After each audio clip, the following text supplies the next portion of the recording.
आदरणीय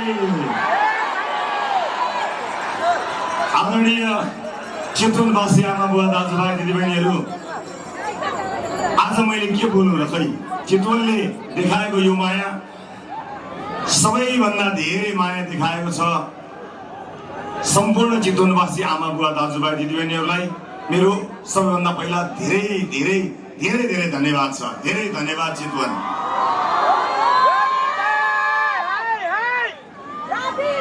अब सबभन्दा पहिला हाम्रो पार्टीका वरिष्ठ स्वागत छ तपाईलाई। नीलो क्रान्तिको उद्गम स्थल चितवनमा स्वागत छ तपाईलाई।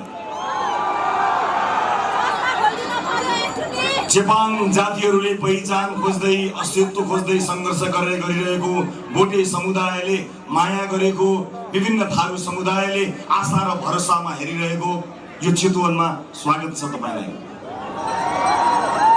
मौरी पालक किसानहरूले आफ्नो महमा आत्मनिर्भर हुन सक्छौं, हाम्रो महलाई यही आउन सक्ने वातावरण बनाइदियोस् भनेर सङ्घर्ष गरिरहनु भएका सम्पूर्ण मौरी पालक मह किसानको तर्फबाट स्वागत छ चितवनमा।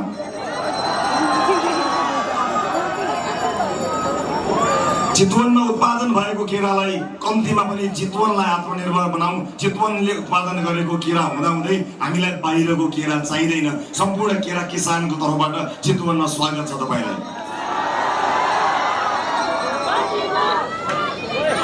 हाम्रो देवघाट आदि प्रयाग भनेर चिनिन्छ। संसारकै ठुला भन्दा ठुला धर्मात्माहरूले एकपटक पाइलो टेक्नै पर्ने ठाउँ भनेर वैदिक सनातन धर्मावलम्बी हिन्दू धर्मावलम्बीले आस्थाको रूपमा हेरेको यो देवभूमि चितवन, यो देवघाटका तर्फबाट पनि स्वागत छ तपाईलाई। अब म छोटो केही कुरा राख्छु। अब धेरै बोल्ने समय गइसकेको छ। अब भोट हाल्ने दिन नजिक आएको हुनाले अब जे गरिन्छ मतपत्रमा गरिन्छ, 21 गते गरिन्छ। सबभन्दा पहिला यसपटक म चितवनमा आफ्नो निर्वाचन क्षेत्रमा धेरै जान पाएको छैन। आफ्नो निर्वाचन क्षेत्रमा धेरै जान नपाएको हुनाले मेरो तर्फबाट भोट माग्दिन तपाईँ जानुपर्ने हुन्छ। म देशभरिका घण्टी बाघलाई जिताउन दौडिएको छु है। नपुगेको ठाउँमा यो आएन यसपटक त भोट नदिने कि क्या नभन्नु होला। यसपटक नयाँ रेकर्ड राख्नुपर्छ भनेको छ। यसपटक त देश जागेको छ, त्यसैले चितवनले अर्को नयाँ रेकर्ड राख्छ होला। घर नपुगेका घरहरूमा आफ्नो निर्वाचन क्षेत्रबाट यहीँबाट भोट मागिने है। मलाई मात्र होइन, समानुपातिक उम्मेदवार सहितलाई दुवै ठाउँमा घण्टी चुनाव चिन्हमा भोट हालिदिनुहोस् है। यसपटक घण्टीमा। आमा बुवा दाजुभाइ दिदीबहिनीहरू, यो 21 गते धेरै महत्त्वपूर्ण हो र सायद अब चुनाव भाषण गर्ने चुनावी सभाहरू हुने छैनन्, कम मात्र सभाहरू बाँकी छन्। म आज यही चितवनबाट भन्न चाहन्छु, इतिहासले मागेको कुरा नेतृत्वले दिन सकेन भने त्यो देश असफल हुन्छ। हामी यस्तो मोडमा आइपुगेका छौँ कि अब हामीले असफल पार्ने हामीलाई छुट पनि छैन। म तपाईँलाई फेरि पनि भन्न चाहन्छु, जो जहाँ राजनीतिक दलमा हुनुहुन्छ त्यो राजनीतिक दलको आस्था विश्वासलाई त्याग्नुपर्छ भनेकै छैन। मात्र घण्टीमा भोट यसपटक परिवर्तनका लागि। किनकि यदि धेरै 30 वर्ष मुनिका सबभन्दा धेरै युवाहरू उम्मेदवार बनेर इतिहासमा यसरी पहिला कहिले पनि आएका थिएनन्, यसपटक आएका छन्। युवाको पार्टी पनि रासोपा, महिलाको पार्टी पनि रासोपा, जेन्जीको पार्टी पनि रासोपा, जनजातिको पार्टी पनि रासोपा, थारूको पार्टी पनि रासोपा, शहीदको पार्टी पनि रासोपा, घाइतेहरूको पार्टी पनि रासोपा, डाक्टर, इन्जिनियर, फाइबरका पेसाकर्मी सबैको रासोपा। सबैजना इतिहासमा पहिलो पटक घण्टीमा गोलबद्ध भएका कारणले दुईटै छाप घण्टीमा प्रत्यक्षमा पनि समानुपातिक बनाउने। अलिअलि नघोची हुँदैन। मलाई टुच्चो नघोच्दै त म पनि चुप लाग्थेँ नि। ठाउँबाट घोचिरहन्छन्, दिइरहनुपर्छ नि। एउटा कुरा भन्नै पर्नेछ, म माथि प्रमाण छ भनिएको आज 658 दिन भएछ। 658 दिन भएछ प्रमाण छ भनेर भनिएको। चाहिएन प्रमाण भएको। र मलाई अन्तिम इच्छा सोधिएको पनि धेरै दिन भएको छ। तेरो अन्तिम इच्छा के हो भनेर बुट बजार्दै मेरो बेडरुमभित्र छिरेर मलाई सोधिएको पनि तपाईहरुलाई सम्झना छ होला। मैले त्यसको जवाफ दिएको थिएन। आज म चितवनबाट भन्न चाहन्छु, मेरो अन्तिम इच्छा के हो 21 गते मतपत्रमा देखाइदिनु होला। हाम्रो अन्तिम इच्छा के हो 21 गते मतपत्रमा देखाइदिनु होला।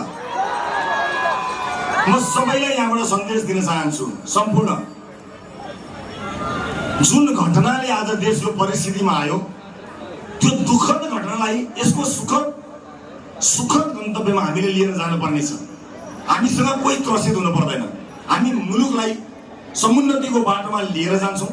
सुशासनको नयाँ रेकर्ड र मानक हामी तयार गर्छौँ। जल्नु हुँदैन थियो, गलत भयो, तर गोली ठोक्न हुँदैन थियो, मान्छे मार्न हुँदैन थियो, त्यहीबाट बिग्रिएको हो। आजसम्म पनि सिंहदरबार कसले जलायो भन्छन्। सिंहदरबार त्यसैले जलायो जसले सिंहदरबारलाई भ्रष्टाचारको अखडा बनायो, बालबालिकाहरूलाई गोली ठोक्यो। त्यसैले जलाएको सिंहदरबार। त्यो सिंहदरबारमा भ्रष्टाचारको अखडा हुन्न थियो भने बालबालिकाहरू स्कुल ड्रेसमा आन्दोलन गर्न, सुशासन माग्न जाँदैन थिए, नेपोकेटको नारा लिएर जाँदैन थिए। तिमीले बेदिती बनायो, उनीहरू नारा लगाउन गए। त्यसकारणले सिंहदरबार जलाउने र बालबालिकालाई गोली ठोक्ने एउटै समूह हो, एउटै मानिसहरू हुन्, एउटै जात छ उनीहरूको, अरू कोही पनि होइन। तर बन्छ, हामी बनाउँछौँ मात्र होइन, हामी बदल्छौँ। आमा बुवा दाजुभाइ कहीँ जाँदैन। बाबु बाजेको पार्टी 5 वर्ष त्यही हुन्छ, कहीँ जान्न। खालि संसदमा मात्र कम गरिदिउँ भने हामीले सकेसम्म निल बनाइदिउँ भनेको। मैले त भनेको थिएँ यसपटक परिवर्तन गर्न सकिएन भने इतिहासमा यस्तो अवसर सधैँ आउँदैन। यो अवसरलाई सदुपयोग गर्नै पर्छ, सबैले सदुपयोग गर्नु होला। आमा बुवा दाजुभाइ दिदीबहिनीहरू, हाम्रा कयौँ उम्मेदवारहरू अहिले आशा गरिरहनु भएको छ म वा बालेनजी या हाम्रा कोही नेताहरू एकचोटि आइदिए, मैले चुनाव जित्थेँ, एकचोटि टेकिदिए हुन्थ्यो, एकचोटि आएर बोलिदिए हुन्थ्यो, उभिदिए हुन्थ्यो भनेर देशैभरिका कयौँ उम्मेदवार साथीहरूले भन्नुभएको छ। म यही मञ्चबाट चितवनबाट तपाईँलाई भन्न चाहन्छु, मतदाताको घर घरमा पुग्न तपाईँ जानुहोस्। देशका मतदाताहरू घन्टीमा छाप लगाउन तयार भएर बसेका छन्। चिन्ता नगर्नुहोस्, आफ्नो इमानमा अडिग रहनुहोस्। हालिदिउँ, हामी त गर्वदेखिको फलानु पार्टीको, यो देखिको फलानु पार्टीको भनेर भन्नुभएको छ। म छातीमा हात राखेर भन्छु, तपाईँलाई अहिले पनि पुराना राजनीतिक दलले परिवर्तन गर्छन् भन्ने विश्वास छ भने सबै भोट तिनलाई दिनुहोस्, हामीलाई चाहिँदैन, सबै दिनुहोस्। होइन भने 5 वर्षलाई हामीले मौका मागेका हौँ। 5 वर्ष स्थायी सरकार देखाएर स्थिति बसाल्छौँ, देशलाई विकास, समृद्धि, विकास निर्माणको बाटोमा अगाडि लिएर जान्छौँ। नागरिकले महसुस हुने गरी नागरिकको सेवक भएर काम गर्छौँ। गर्न सकेनौँ भने तपाईँकै पार्टी जिन्दाबाद, तपाईँकै नेता जिन्दाबाद। तपाईँको पार्टीको झन्डा मैलो भएको छ भने अर्को सिलाएर हामी दिउँला। तपाईँको नेताको फोटो सिरानीमा हामी पनि राखौँला। 5 वर्षपछिलाई अहिलेलाई अर्को कुनै पार्टी र अर्को कुनै चुनाव चिन्हले 1 सिट जित्नु हुँदैन। सबैतिर रासोपा, यता पनि रासोपा, उता पनि